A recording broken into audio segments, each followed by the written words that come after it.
선한 부자가 행복합니다. 선한 부자가 행복합니다. 네. 아, 여러분들 다 부자가 되고 싶으시죠? 네. 그래서 부자가 되길 원하시면 우리 한번 할렐루야 한번 하겠습니다. 여러분 부자 되기 원하시죠? 네. 네. 아브라함도 이삭도 야곱도 모두가 다 부자였어요. 네. 하나님께서 축복해 주셔서 아브라함도 큰 부자가 되었고 이삭도 하나님이 축복해 주셔서 거부가 되었습니다.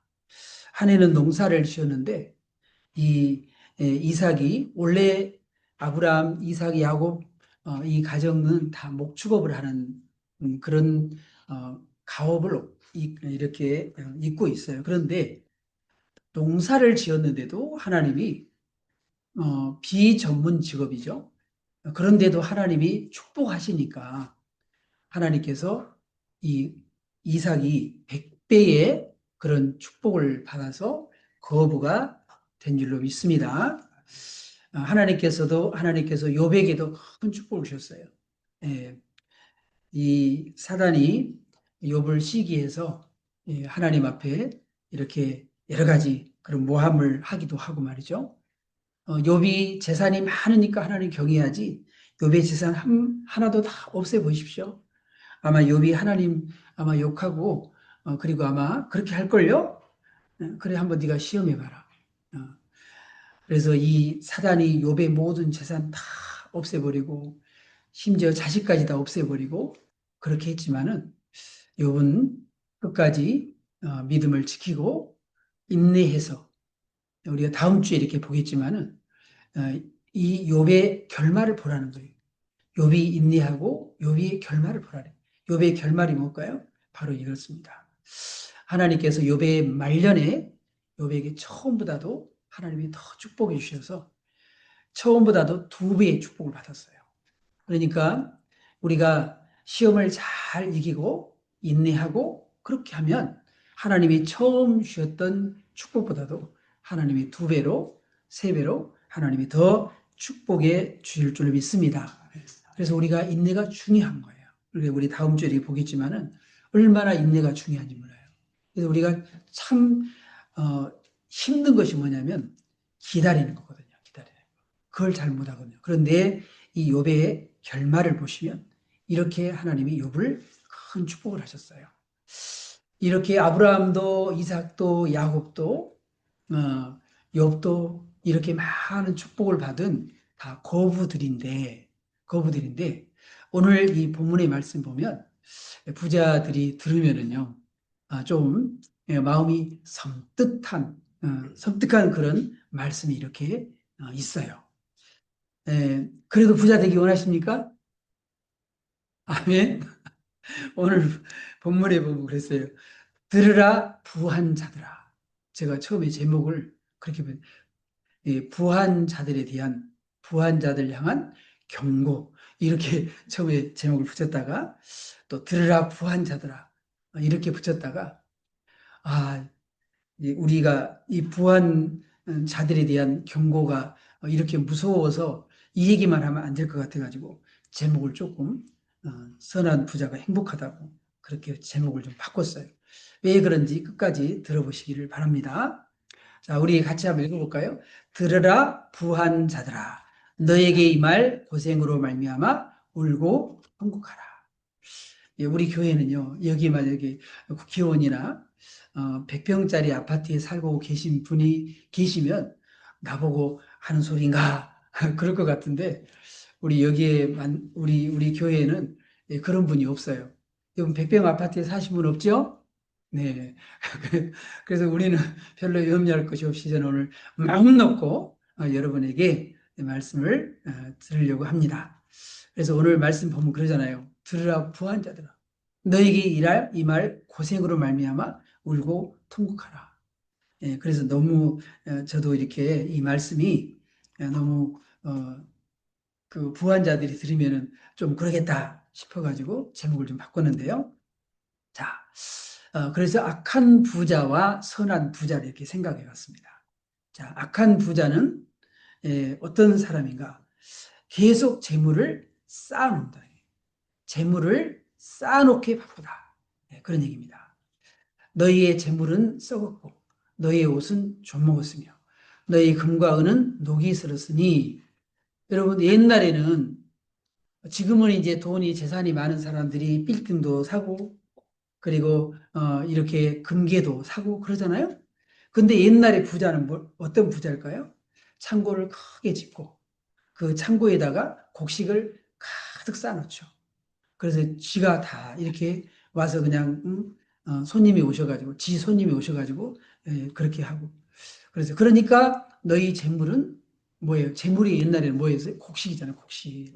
그러니까 그 곡식이 다 썩어도, 곡식이 다 썩어도 좀 썩기 전에 좀 나눠주지. 너희 재물은 썩었다.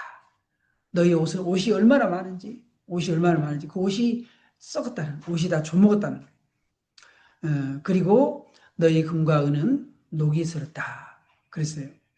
저는 이거 보면서 음, 번역이 좀 그런 것 같다라는 생각이 들었어요. 왜? 금은 녹슬지 않잖아요. 그죠? 금은 변함이 없어요. 그죠? 동은 녹이 슬인데, 그래서 여기 너희 동은 녹이 슬었으니 이렇게 해야 되지 않겠나 생각이 들었습니다. 어쨌든 이 녹이 너에게 증거가 되며 불같이 너희 살을 먹으리라 그랬어요. 너희가 말세에 뭘 얻었다? 재물을 쌓았다. 재물을 쌓아놓기만 했다. 그런 얘기죠. 네. 성경에는 그렇게 얘기합니다. 돈을 사랑함이 일만하게 뿌리가 된다. 우리가 돈을 사랑하는 것이 일만하게 뿌리가 된다 그랬어요. 여러분, 이 돈을 우리 번역할 때는요, 골드, 금으로 이렇게 번역하기도 합니다. 그런데 여러분, 이 골드에다가 L자만 하나 딱 빼면, L자만 하나 빼면 뭐냐면, God이 됩니다. God. 하나님이 돼요. 그래서 이 골드에 L자만 빼면 이 하나님이에요. 그래서 그런지 모르지만 예수님께서 어느 정도 돈의 이 힘, 돈의 이 파워가 얼마나 큰지 두 주인에 비유했어요. 돈과 하나님을 비유했어요. 왜냐? 어떤 사람은 돈을 주인으로 섬긴다는, 돈을 주인으로. 한 사람이 두 주인을 섬기지 못할 것이니 혹 이를 미워하고 저를 사랑하거나 혹 이를 중히 여기고 저를 경히 여김이라. 너희가 하나님과 재물을 겸하여 섬기지 못하리라. 여러분, 이 돈의 파워가, 이 사람들이 그전에 뭐니 해도 뭐니가 좋다. 이 돈의 파워가 얼마나 크면은 이렇게 두 주인에 이렇게 예수님이 비유를 했겠어요. 그래서 이 돈을 사랑하는 것이 일만하게 뿌리가 된다. 사람들이 돈을 사랑하기 때문에, 돈 때문에 어떻게 해요? 돈 때문에 사기도 치고, 돈 때문에 도둑질도 하고, 심지어 돈 때문에 어떻게 해요? 돈 때문에 사람까지 죽여요. 결국 러시아가 우크라이나를 침범한 것도 뭐겠어요? 결국은 바로 이 경제적인 그런 문제 때문이 아니겠어요? 이 우크라이나가요, 세계의 곡식, 밀 수확량이 세계 최고예요. 예. 그런데 러시아는 동토의 땅이 많잖아요. 그잖아요? 그거 탐나는 거예요, 탐나는. 결국은 전쟁도 역시 마찬가지로 결국 경제적인 그런 거. 전쟁에 승리하게 되면요, 노예 끌어오죠. 경제적인 문제가 해결되는 거예요. 그러니까 옛날부터 전쟁을 통해서 침략해서 다른 것을 빼앗고 그렇게 한 거죠. 결국은 많은 일들이 돈 때문에 일어난다는 거예요. 그런데 성경에는 경고하고 있습니다. 재물을 의지한 자, 자기 재물을 의지하는 자는 어떻게 한다고요? 패망한다. 자기의 재물을 의지하는 자는 패망한다라고 얘기합니다. 의인은 푸른 잎사귀 같아서 번성한다.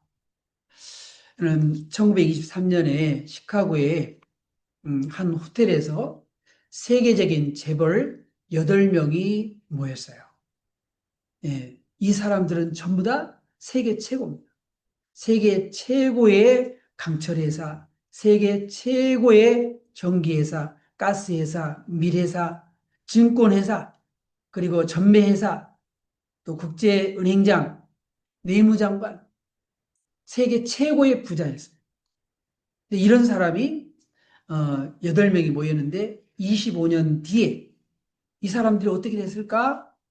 한 기자가 그들을 추적해 봤더니 그들이 전부 다 파산하고 정신병 걸리고 자살하고 감옥살이하고 객사하고 여러분 25년밖에 지나지 않았는데 이 세계적인 재벌들이 다 망했다는 거예요. 여러분 재물을 의지하는 자는 어떻게 된다고요? 패망한다. 왜 그렇게 했어요? 이 사람들이 재물을 의지하고 그렇기 때문에 결국은 패망했다라는 것이죠. 왜 재물을 의지하는 사람이 왜 패망했을까요? 바로 이 재물은 사람의 마음을 교만하기 때문에 그래요. 하나님께서 뭐라 그랬어요? 음, 교만한 자는 교만한 자는 하나님이 교만한 자는 하나님을 대적해요. 그리고 교만한 자는 결국은 패망의 선봉이 된다라고 잠언서에도 말씀을 하고 있고 에스겔서에도 보면 이 두로 왕을 향해서 그렇게 얘기합니다. 내 큰 지혜와 내 무역으로 재물을 더하고 그 재물로 말미암아 내 마음이 교만하였다. 재물이 많아지게 되면 큰 소리치고 그리고 사람이 교만해지게 돼 있다 그 말이죠. 그래서 아굴의 기도에도 보게 되면 하나님 저를 부하기도 마옵시고 가난하기도 마옵소서. 내가 혹 부하여서 하나님을 모른다 할까 하며 내가 가난하여서 도둑질할까 두려워하니 교만해지면 결국은 돈을 사랑하고 그래서 이 돈이 많아지면 교만해지고 결국은 하나님을 잊어버리고 하나님을 떠나게 된다. 하나님을 부인해 버린다.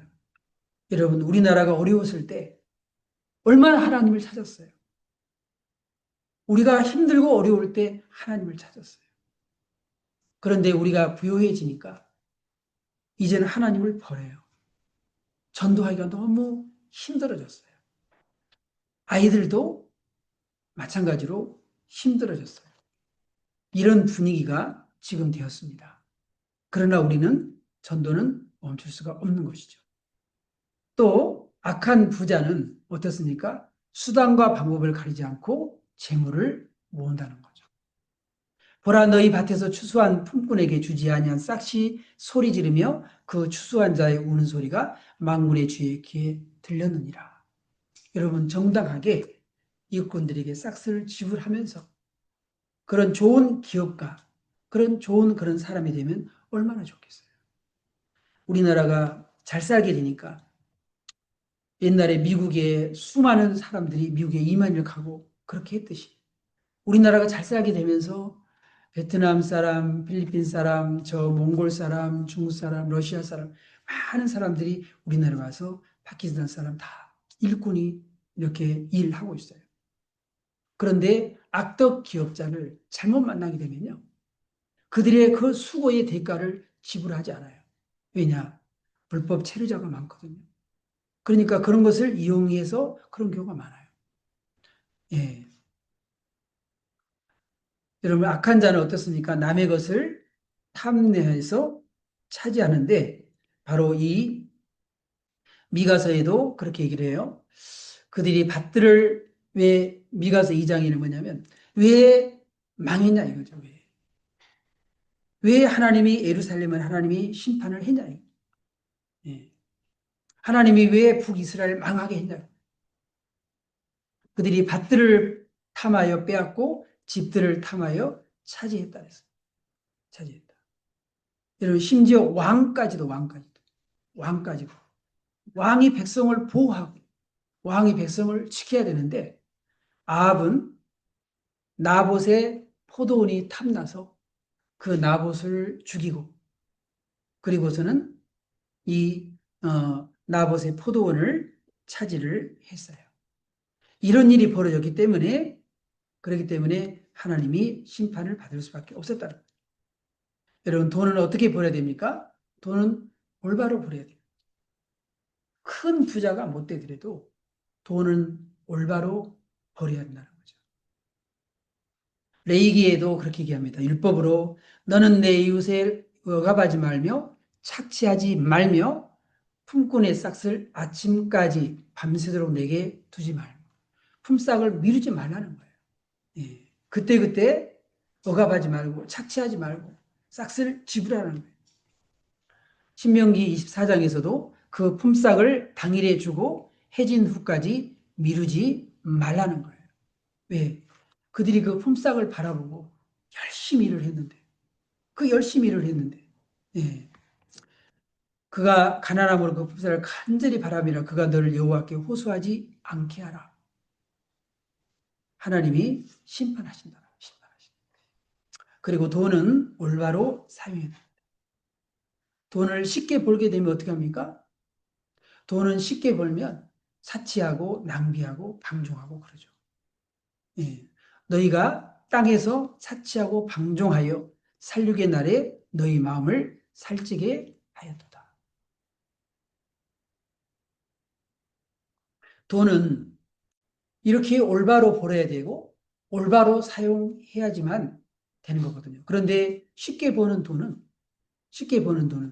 그리고 착취하고 빼앗고 그렇게 하고 그걸 가지고 또 사치하고 방종하고 여러분 심판 받을 만하지 않습니까? 네. 그런데 이 악한 부자만 있는 게 아니라 선한 부자도 있다는 거예요. 선한 부자도 있다. 오늘 제가 막 악한 부자들 뭐 이렇게 막 얘기를 하면 너무 그럴 것 같아요. 살벌할 것 같아가지고 악한 부자만 있는 게 아니라 선한 부자도 있는데 그래서 선한 부자 이야기를 좀 해보고 싶었어요. 네. 성경에 보면 보아스라고 하는 선한 부자가 있었어요. 이 부자는 이방인 이 룻을 데리고 나오미가 이렇게 왔는데 재산을 다 모압에 가서 다 없애고 빈손으로 돌아왔어요. 하나님께서 이 보아스를 통하여서 룻을 아내로 맞이하게 되고 그리고 그 나오미의 그 가정을 다시 하나님께서 일으켜 기업 물을 자의 그 일을 그 율법에 있는 그 일을 잘 실행함으로 말미암아 한 가문을 살렸어요. 근데 이 한 가문을 살렸는데 그 가문에서 다윗 왕이 나오고 그리고 예수 그리스도가 오셨다는 거예요. 여러분 얼마나 놀랍습니까?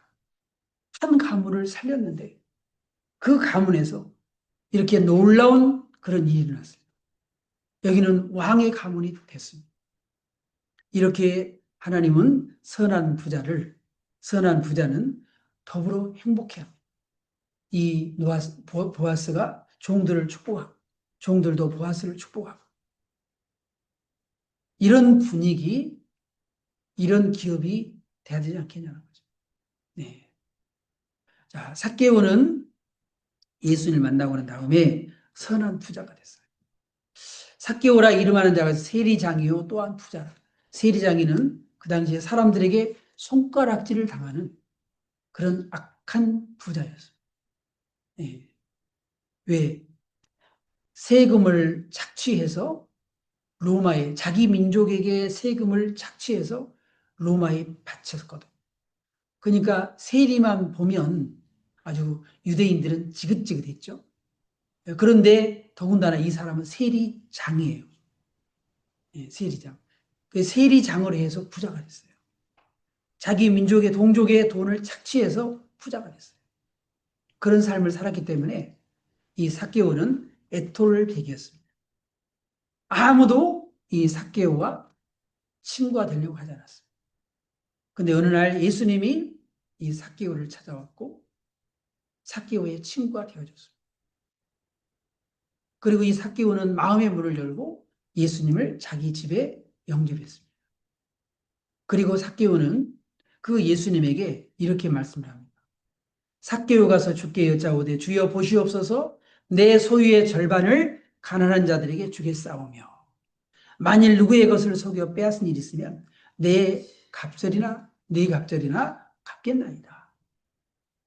여러분, 악한 부자도 선한 부자로 변할 수 있다는 거예요.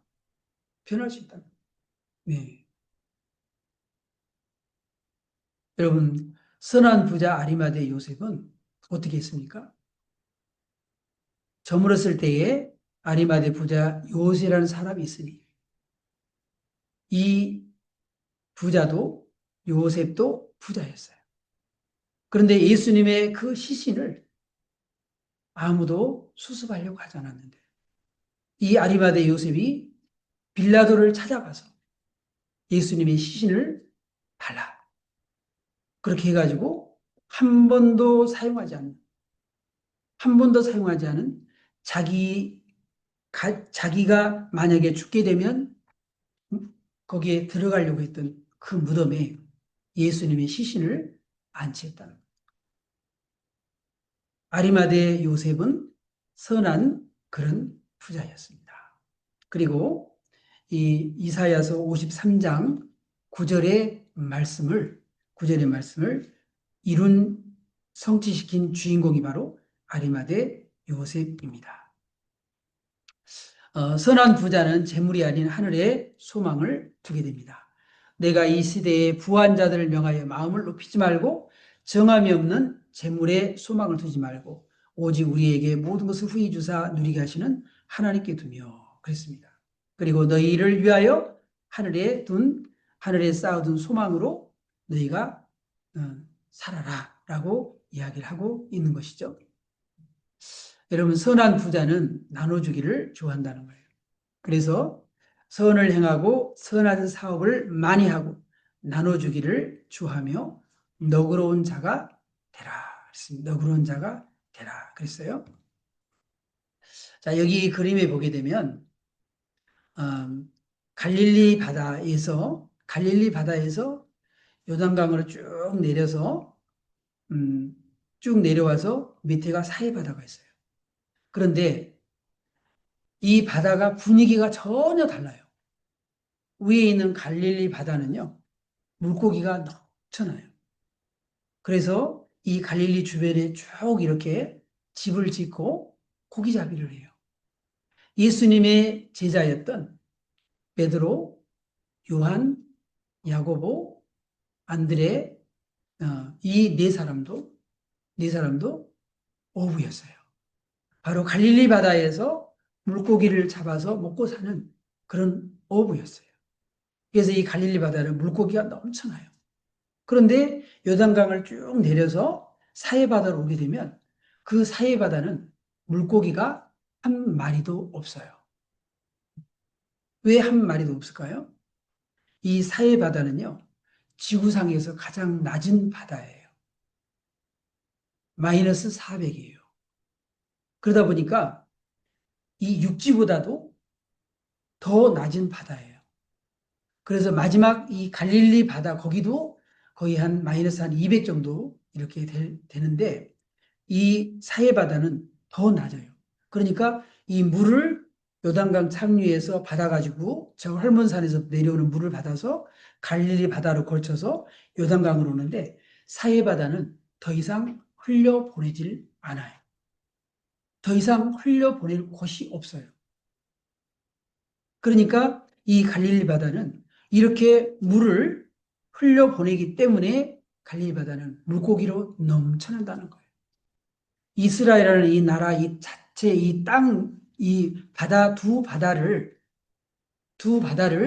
봐도 하나님 우리에게 자연을 통해서 큰 교훈을 주고 있어요. 그래서 여기에 사해는 말 그대로 사해, 죽을 사자 바다예요. 죽은 바다라는 거예요. 죽은 바다. 물고기가 생명체가 살 수가 없는 바로 소금 바다가 소금 염분으로 가득한 이게 다 소금 덩어리예요. 그러니까 소금이 너무 염분이 많기 때문에 물고기가 살 수 없는 그런 바다가 돼버렸다는 거죠. 여러분, 세계 최고의 조선 최고의 부자 경주의 최부자가 있습니다. 이분은 가훈을 이렇게 만들었어요. 벼슬길에 나아가되 진사 이상은 하지 말라. 후손들한테 그렇게 얘기했어요. 제사는 만석 이상 모으지 말라. 과객을 후히 대접하라. 흉년에는 남의 논밭을 매입하지 말라. 채씨 가문 며느리들은 시집 온 3년 동안 무명 옷을 입어라. 사방 백리 안에 굶어 죽은 사람이 없게 하라. 이렇게 가훈을 만들었습니다. 그래서 이 채부잣집은요, 소작으로 들어온 돈의 3분의 1을 빈민 구제에 사용했습니다. 그리고 심한 흉년에는 채무자들의 담보 문서를 불사라 버렸습니다. 부자는 망해도 3대를 간다는데 이 집안은 무려 12대까지 가게 되었고, 지금도 이 집을 기념해서 많은 사람들이 이렇게 관광지로 만들어서 그 이 조선 최고의 부자 경주 최부자의 이야기는 계속 지금도 되고 있습니다. 여러분, 선한 부자가 멋지고 행복합니다. 하나님보다도 돈을 더 사랑하지 말아야 합니다. 정당한 방법으로 돈을 벌여야 합니다. 그리고 그 돈은 옳은 일에 사용을 해야 합니다. 초대교회는 나눔의 삶을 실천했고, 선한 부자들, 멋지고 그리고 행복한 삶을 살아가는 그런 모델이 참 많이 있습니다. 만약에 여러분이 지금은 힘들지만 하나님이 만약에 선한 부자로 만들어준다면 여러분들도 멋지고 행복한 그런 부자들이 되어서 하나님께 큰 영광을 돌릴 수 있기를 주님의 이름으로 축원합니다. 네, 기도하겠습니다.